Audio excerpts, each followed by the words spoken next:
मोहसिन नकवी साहब लिखते हैं कि अश्क आँखों में छुपाते हुए थक जाता हूँ, बोझ पानी का उठाते हुए थक जाता हूँ। पाँव रखते हैं जो मुझ पर उन्हें एहसास नहीं, मैं निशानात मिटाते हुए थक जाता हूँ।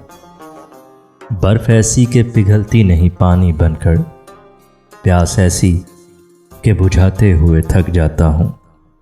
अच्छी लगती नहीं इस दर्जा शनासाई भी, हाथ हाथों से मिलाते हुए थक जाता हूँ।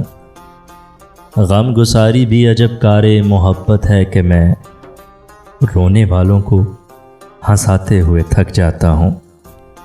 इतनी कब्रें ना बनाओ मेरे अंदर मोहसिन, इतनी कब्रें ना बनाओ मेरे अंदर मोहसिन, मैं चरागों को जलाते हुए थक जाता हूँ।